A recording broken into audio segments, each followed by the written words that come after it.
오늘 본문은 제6일에 하나님이 아담에게서 하와를 만드신 이유를 적고 있습니다. 답은 본문에 있습니다. 사람이 혼자 사는 것이 좋지 않기 때문에 하와를 만드셨다는 것입니다. 오늘 설교는 이 말이 도대체 무엇을 의미하는지를 살펴봅니다.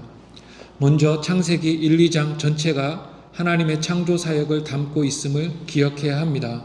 1장은 6일 창조의 모든 것을 기록합니다. 6일 창조의 절정은 인간이었습니다. 만물은 인간을 위해 창조되었습니다. 인간이 하나님의 형상으로 지음받았다는 언급은 인간의 특별함을 나타냅니다. 인간이 창조되니 모든 것이 하나님이 보시기에 좋았다고 하면서 1장이 끝이 납니다. 그리고 2장으로 넘어가서 하나님은 안식하십니다. 또 2장은 창조 사역의 중요한 부분인 인간 창조를 재조명합니다. 만물 창조와 인간 창조는 많은 부분에서 다릅니다.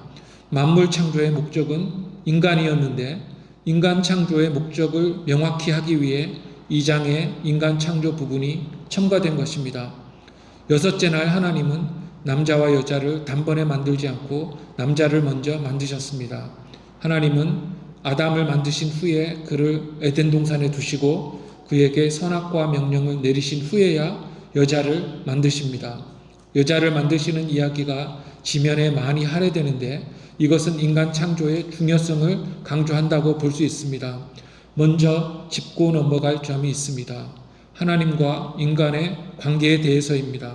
하나님은 무로부터, 즉 아무것도 없는 곳에서 만물을 좋게 그리고 선하게 만드십니다. 측량할 수 없는 넓은 이 광활한 우주를 만드신 하나님은 제6일 마지막에 사람을 만드십니다. 2장에 따르면 아담만 있을 때 두 당사자, 즉 하나님과 인간 간의 언약 관계가 설립됩니다. 여기서 우리는 하나님과 사람은 어떤 관계를 가져야 하는지를 이해해야 합니다. 하나님과 사람 사이는 창조주와 피조물의 관계이지만 인격적인 관계입니다. 하나님은 인간을 만드셔서 그로 하여금 땅을 정복하고 다스리게 하시고 그에게 복을 주셔서 그가 하는 일이 이루어지게 하십니다. 그런데 하나님은 인간과의 관계 안에 있기를 원하십니다. 이 관계는 하나님의 형상 개념과 하나님이 주신 명령, 특히 선악과 명령과 관련됩니다. 하나님과 인간의 언약 관계는 명령의 이행과 약속의 이행과 관련됩니다. 하나님이 약속을 이행하시고 인간이 명령을 이행하는 한에서만 언약 관계가 지속된다는 것입니다. 첫째, 하나님의 형상 개념에는 인간이 하나님과 닮아야 한다는 의무, 즉 하나님을 드러내야 할 의무가 들어 있습니다. 둘째는 동산을 경작하고 지킬 의무가 있습니다. 동산의 경작과 보존도 하나님을 드러낼 것입니다. 셋째, 과일을 마음대로 먹을 수 있는 자유가 주어졌지만 선악과 명령이라는 유일한 금지 명령이 주어집니다. 인간은 이 명령에 절대 순종해야 합니다. 하나님과 인간, 양자 간의 언약관계는 인간 쪽에서의 의무 및 명령 이행이 중요합니다. 하나님이 만드신 동산에서 인간이 하나님의 말씀에 순종하며 주신 명령을 감당하는 것이 하나님과의 관계를 지속하는 조건이라는 것입니다. 언약 관계의 지속을 통해 하나님의 영광이 드러나며 하나님은 영광을 받으시는 것입니다. 중요한 것은 사람과 하나님의 관계는 1대1의 관계라는 것입니다. 나라는 한 개인과 하나님 사이의 1대1 관계라는 것입니다. 그래서 아담이 하와 없이 홀로 있을 때 선악과 명령을 1대1로 받았던 것입니다. 부모나 친구가 대신할 수 없는 내가 하나님을 독대하여 가지는 관계입니다. 이 관계는 의존과 순종의 관계입니다. 인간이 생명을 위해 하나님을 의지하고 그의 말씀에 순종하는 것이 가장 인간적인 것입니다. 모든 인간은 창조주 하나님과 1대1의 관계를 가져야 합니다. 이것을 염두에 두고 첫 절을 읽어보겠습니다. 2장 18절을 읽어보겠습니다. 시작. 여호와 하나님이 이르시되 사람이 혼자 사는 것이 좋지 아니하니 내가 그를 위하여 돕는 배필을 지으리라 하시니라. 아멘. 여기서 하나님은 사람이 혼자 사는 것이 좋지 아니하니라고 말씀하십니다. 좋지 아니하다는 놀라운 표현입니다. 앞절에 반드시 죽으리라 만큼 충격적입니다. 1장에서 피조된 만물마다 하나님 보시기에 심히 좋았습니다. 하나님이 모든 것을 다 만드시고 하와 한 사람만 더 만들면 되는 이 시점에서 좋지 않다라는 말이 나오는 것입니다. 하와만 창조되면 피조된 모든 것이 보시기에 좋게 될 것입니다. 하나님이 한 사람 이상을 만드실 것임은 당연한 것처럼 보입니다. 왜 당연한 말씀을 하실까요? 당연한 것을 말씀함으로써 무언가 중요한 원리를 가르치시려는 것 같습니다. 아담 한 사람에게 문제가 있었던 것은 아닙니다. 아담은 나름대로 완전한 사람이었고 하나님이 좋게 만드셨습니다. 혼자 있을 때도 아담은 개체로서는 문제가 없었습니다. 이를 고려하면 이 사실은 사람이 다른 사람과 어떤 관계를 가져야 하는지를 가르쳐 주는 것 같습니다. 여기서 사람이 일반적인 사람인지 아니면 남자인지 아니면 아담인지는 불분명합니다. 그러나 사람이든지 남자이든지 아담이든지 다 말이 됩니다. 사람이 혼자 있는 것은 인간 사회를 떠나 산다는 것이며 남자가 혼자 있는 것은 결혼을 안 한다는 것이며 아담이 혼자 있는 것은 아직 다른 사람을 창조할 필요성이 있다고 말하는 것입니다. 본문은 그냥 사람이라고 했기 때문에 셋 다 가능성이 있다고 봅니다. 즉 인간은 사회를 떠나 살 수 없고 남자는 여자와 결혼을 해야 하고 하와가 창조되어야 한다는 세 가지가 다 말이 됩니다. 그리고 하나님은 그를 위하여 돕는 배필을 지으리라고 말씀하십니다. 깊이 연구하는 사람들은 그를 위하여에 해당하는 원어를 좀 더 깊이 해석합니다. 몇 가지 뜻을 가질 수 있다는 것입니다. 이 표현이 비슷하거나 동등하거나 한 존재 또는 상응하는 존재를 의미한다는 것입니다. 즉 아담 후에 하나님이 만드실 사람은 동물과 같지 않고 아담과 같을 것이며 아담과 유사하지만 아담을 보완하는 존재가 되리라는 것입니다. 이것은 지금도 유효합니다. 일반적으로 인간은 짝을 찾을 때 같은 점도 있지만 내게는 없는 보완적인 다른 점이 있는 사람을 찾는다는 원리입니다. 즉 그를 위하여라는 말은 동등하고 유사하고 보완적인 자라는 말입니다. 그리고 돕는 배필이라는 표현이 나옵니다. 이 배필이라는 말은 원어나 영어에는 없는 표현입니다. 돕는 배필이라는 말이 20절에도 나옵니다. 돕다의 히브리 원어는 에셀입니다. 성경에 매우 많이 나옵니다. 예를 들면 시편 46편 1절에 하나님은 우리의 피난처시요 힘이시니 환난 중에 만날 큰 도움이시라 에서나 시편 40편 17절 주는 나의 도움이시요 나를 건지시는 이시라 에서처럼 하나님이 신자를 도우신다고 할 때 이 단어가 에셀이 사용됩니다. 이 단어가 도움, 구원을 뜻하는 에벤에셀, 엘리에셀 등의 이름에도 나옵니다. 이 돕는 배필에서 나타나는 인간의 특징은 인간이 타인의 도움을 필요로 하는 존재라는 것입니다. 도움을 필요로 하는 특성은 인간의 본질이라고 할 수 있을 정도로 중요한 개념입니다. 한 개인이 아무리 완벽해도 다른 사람의 도움이 없으면 살 수 없습니다. 즉 인간은 매우 의존적인 존재입니다. 아무리 완벽하고 빈틈이 없어 보이고 똑똑해 보여도 사람은 다른 사람의 도움이 있어야 살 수 있습니다. 안에서든지 밖에서든지 사람은 서로 도와야 합니다. 도움 받기만을 원하면 안 되고 과하다 할 만큼 도와야 합니다. 사람들은 나만 너무 많이 돕는다고 생각하는 경향이 큽니다. 선하게 창조된 인간은 아무리 완전해도 그리고 완전할 때조차도 도움이 필요합니다. 즉 사람은 홀로 존재할 수 없으며 항상 서로 도와야 합니다. 아담 편에서 보면 하와가 돕고 하와 편에서 보면 아담이 돕습니다. 서로 돕지 않으면 살 수 없으며 더 많이 해도 덜 했다고 생각해야 합니다. 또한 이 구절이 남자가 여자보다 더 특별하게 창조되었다고 하는 해석도 틀립니다. 이 구절이 말하는 바는 모든 인간이 서로의 도움을 필요로 하는 존재라는 것입니다. 이것을 위해 하나님이 하신 것은 동물을 아담에게 이끌어오는 것이었습니다. 19절을 읽어보면 여호와 하나님이 흙으로 각종 들짐승과 공중의 각종 새를 지으시고 아담이 무엇이라고 부르나 보시려고 그것들을 그에게로 이끌어 가시니 아담이 각 생물을 부르는 것이 곧 그 이름이 되었더라 라고 합니다. 하와를 창조하기 전에 하나님은 동물들을 아담에게 이끌어 오셔서 이름을 부르게 하십니다. 왜 그러셨을까요? 처음 보는 짐승들을 본 아담이 그것들의 이름을 부르기 위해서는 그것들을 관찰하고 또 상호작용도 했을 것입니다. 여기서 아담의 지적 능력이 발휘되었을 것인데 결국 아담은 짐승들의 이름을 지었습니다. 이 말은 아담이 동물의 특성과 본성을 파악했다는 것입니다. 그런데 흥미롭게도 다음 절 20절에 따르면 아담이 이름을 다 지은 후에 내린 결론은 아담이 돕는 배필이 없었다는 것입니다. 가축, 새, 들의 짐승 등 모든 하나님이 만드신 생물을 관찰하고 상호작용하고 이름을 지어본 결과 도출된 결론은 아담과 같은 존재가 세상에 하나도 없다는 것입니다. 세상에 자기 홀로 있다는 것을 세상을 샅샅이 살펴본 후에 깨닫고 난 아담은 어떤 기분이 들었을까요?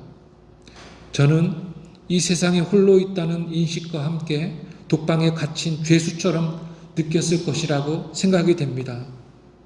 혼자 있는 것을 좋아한다고 하는 사람들이 있습니다. 그러나 그런 것은 혼자 있는 것이 아닙니다. 내가 내 방에 혼자 있어도 다른 방에 자식들이 있을 수 있고 자식들이 없어도 수많은 사람들이 동네의 다른 집에 살고 있습니다. 우리는 홀로 있었던 적이 없습니다. 아담이 혼자 있었던 것은 절대적인 혼자 있음이었습니다. 세상 전체 사방을 둘러봐도 아무도 없었던 것입니다. 진짜 혼자 그 넓디 넓은 세상에 있었던 것입니다. 홀로 있으면 외롭고 또 괴롭습니다. 이야기하고 웃고 공감하고 상호작용하는 사람이 있어야 인간은 행복한 것입니다. 그렇지 않으면 외롭고 괴로울 뿐 아니라 정신이 돌 수도 있습니다. 그래서 홀로 있는 것은 좋지 않습니다. 그런데 이것은 이중의 인격적 관계에 대한 말입니다. 이것은 제가 만들어 본 용어인데 이중의 인격적 관계란 인간의 하나님과의 관계, 인간의 타인과의 관계를 말합니다. 앞에서 우리는 인간이 하나님과의 언약 관계 속에 있어야 함을 보았습니다. 그러나 지금 타인과의 관계를 필요로 함을 보는 것입니다. 인간은 하나님과 좋은 관계에 있어야 하며 타인과도 좋은 관계에 있어야 합니다. 이 이중의 인격적 관계가 홀로 있는 것이 좋지 않다고 하는 말씀에 들어있는 것입니다. 앞에서 저는 인간의 기원이 이중적이라고 했습니다. 그 육신은 땅에서 그 영은 하나님에게서 왔다는 것입니다. 그래서인지 인간은 이중의 인격적 관계를 가져야만 하는 것입니다. 인간은 하나님과의 관계, 인간과의 관계 속에 매여 사는 것입니다. 이중의 관계가 없거나 왜곡될 때 인간은 불행해집니다. 이 땅에서 난 그 어떤 것도 이중의 인격적 관계를 대신할 수 없습니다. 땅에서 온 짐승이 이 관계를 대신하지 못합니다. 우리는 세상에서 타인과 살아갈 때 다른 사람들이 필요한 것을 만들거나 또 서브함으로 봉사함으로 살아갑니다. 인간은 게으르면 안 됩니다. 같은 시간에 더 많이 만들어 돈 많이 버는 것을 나쁘게 보면 안 됩니다. 내가 많이 빨리 만들면 남이 유익을 얻고 또 거꾸로 나는 남이 만든 것으로부터 살아갑니다. 생계활동을 통해 인간은 부산물을 얻습니다. 그 부산물이란 부지런히 일할 때의 부산물이란 일의 속도가 빨라지며 기술이 연마되며 지식을 얻으며 세상에 대한 시야를 넓혀주고 다른 사람과 더 많은 관계를 맺게 된다는 것입니다. 생계를 위해 무엇을 만들었는데 그것을 더 빨리 더 잘 하다 보면 더 큰 일을 하는 능력이 생기고 사람도 얻는 것입니다. 그래서 더 열심히 일하면서 속도를 느리고 지식을 느리고 시야를 넓혀서 더 많은 일을 하게 되는 것입니다. 시야를 넓히고 역량을 증가하다 보면 더 많은 사람을 도울 수 있을 뿐 아니라 선한 영향력을 끼칠 수 있게 됩니다. 즉 많은 사람에게 복음도 전하고 그들을 바른 길로 인도할 수 있게 된다는 것입니다. 즉 육적으로나 영적으로 도울 수 있는 것입니다. 저는 이런 간증을 많이 들어봤습니다. 좋은 선생이 많은 학생을 전도하고 또 좋은 사장이 모든 직원을 전도하고 또 많은 사장이 많이 선교하는 사례를 많이 들었습니다. 그래서 잘해서 돕는 것은 중요합니다. 나쁘게가 아니라 정직하게 일해서 돈을 버는 것은 좋은 것입니다. 많은 사람을 돕고 많은 사람과 좋은 관계를 맺는 것도 좋은 것입니다. 많이 돕는 사람이 관계가 좋고 많이 행복합니다. 왜 나를 안 돕나 하고 생각하지 말고 어떻게 하면 많은 사람을 도울 수 있을까 생각해야 합니다. 이렇게 인간은 수직적으로는 하나님과 수평적으로는 인간과 올바로운 그리고 좋은 관계를 맺고 살 때 행복한 것입니다. 종합해보면 창조의 목적에 합치하는 사람은 첫째, 생명나무와 선악과를 통해 알 수 있듯이 하나님과 올바른 관계 속에 있어야 하며 둘째로는 개인적으로서 열심히 일해야 하고 셋째, 공동체적으로는 타인들과 선한 관계 속에 있어야 합니다. 이 세 번째 항목, 즉 타인과의 관계에 대해 말하자면 우리는 경작과 봉사의 사역 중에 있는 것이 가장 좋습니다. 사역 중에 관계가 생깁니다. 경작의 사역, 또 봉사의 사역 중에 선한 관계가 형성된다는 것입니다. 직장에서 일하다가 교회에서 성가대로 섬기다가 서로 인사하고 또 같이 땀을 흘리며 지내다가 관계가 형성되면 좋은 관계가 일단 형성되면 평생 신앙의 동제가 생기는 것이며 전도도 하고 또 싱글들은 비혼들은 결혼도 하는 것입니다. 직장에서 열심히 일해서 좋은 일꾼이 되면 전도의 기회가 많이 열립니다. 그러나 직장을 다녀보면 여러분도 아시겠지만 야비하고 게으름 피우고 기회적이어서 절대 이런 사람과 어떻게 상종할 수 있을까 하는 사람이 많습니다. 그런 사람은 창세기 2장이 말하는 사람이 아닙니다. 그래서 신자는 혼자 있지 말아야 합니다. 타인에게 좋은 사람이 되어야 합니다. 좋은 사람이 되면 복음 전도의 기회가 열립니다. 이게 하나님을 드러내는 것이 아닐까요? 직장에서, 가족 모임에서, 친구들과의 모임에서 일할 때 성실히 일하면 복음의 길이 열립니다. 교회에서도 열심히 전도하고 봉사하면 많은 사람들이 은혜를 누리고 여러분에게 감사할 것입니다. 이렇게 성경을 해석하면 얼마나 쉽습니까? 얼마나 간단한 해석입니까? 이보다 더 쉬운 해석이 어디 있겠습니까? 결국에 하나님이 아담을 먼저 만들고 하와를 나중에 만드신 이유는 첫째로는 하나님과의 1:1 언약을 통해 하나님과 인간 사이에 절대 의존과 순종의 관계가 있음을 말하기 위함이며 또 둘째로는 혼자 사는 것이 좋지 아니하다는 말씀을 통해서 인간이 타인을 돕는 선한 관계 속에 있어야 함을 말하기 위함이라는 것입니다. 결국 인간은 하나님을 의지하고 타인을 의지하는 존재인 것입니다. 말씀의 결론을 맺겠습니다. 혼자 사는 것은 좋지 않습니다. 남에게 사랑받기를 원하기보다는 남을 더 사랑하고 돕기를 원해야 합니다. 남과 함께 있고 관계 안에 있어야 거기서 인격적 교제의 기쁨을 누리는 것입니다. 하나님과의 관계 속에 있는 인간은 다른 인간과도 돕고 선한 관계를 맺고 살아야 합니다. 하나님과 올바른 관계를 가질 뿐 아니라 자기 자신과도 올바른 관계를 맺고 또 다른 사람과도 올바른 관계를 맺고 살아야 하나님의 영광을 드러낸다는 것입니다. 기도하겠습니다. 하나님 아버지, 오늘도 창조의 청사진을 저희들에게 깨닫게 해 주시니 참으로 감사합니다. 하나님과 올바른 관계 안에 있을 뿐 아니라 나 자신과도 올바른 관계를 맺고 타인과도 선한 관계를 맺어서 하나님을 영화롭게 하는 우리 모두가 되게 해 주십시오. 예수님의 이름으로 기도합니다. 아멘.